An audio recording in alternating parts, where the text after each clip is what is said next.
अस्सलाम वालेकुम। काम की एक बात, जिंदगी जो है वो बगैर मकसद के नहीं जीनी चाहिए।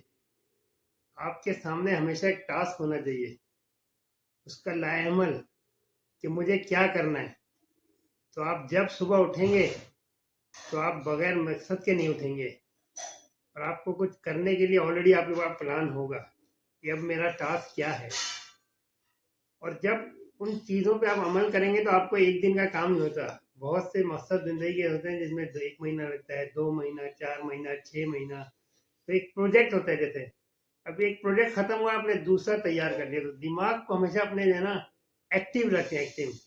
और जो कहते हैं ना कि mind like a parachute, it's works when it open. यानी कि एक पैराशूट जैसे खोलते हैं तो वो काम करना शुरू करता है, इसी तरह दिमाग होता है।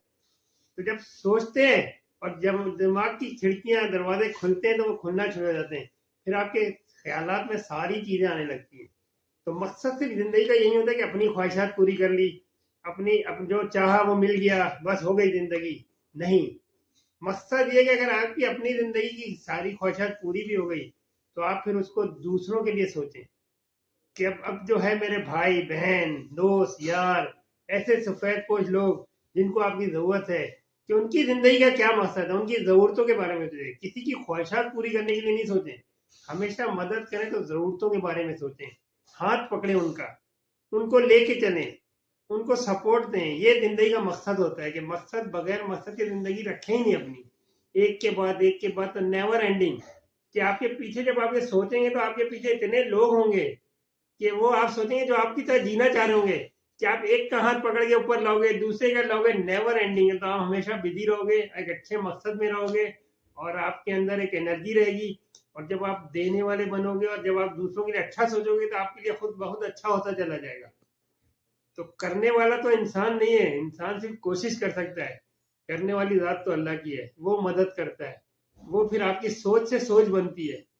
जैसा गुमान करोगे वैसा मिलेगा। आप अपने लिए सोचोगे, अपने लिए मिल जाएगा। आप दूसरों के लिए सोचोगे, आपके लिए तो मिलेगा, दूसरे के लिए भी मिलेगा आपको। तो हमेशा जिंदगी में मकसद लेके चलो और सबको लेके चलो। अकेले चलना कोई जिंदगी नहीं है। खुद खाया खुद कमाया, अपने बीवी बच्चों के लिए तो सभी करते हैं। दूसरों से मुख्तलिफ होने का मतलब आपने अपने हुकूक लिबात कैसे पूरे किए, दूसरों के लिए क्या किया। आपके पड़ोसी हैं, दोस्त यार है, खानदान है, फैमिली है, भाई बहन है, ऑफिस दफ्तर में नए पुराने। तो इन सब के बारे में सोच के जिंदगी गुजारें तो जिंदगी में राहत भी होगी, खुशी भी होगी, इत्मीनान भी होगा। फी अमान अल्लाह।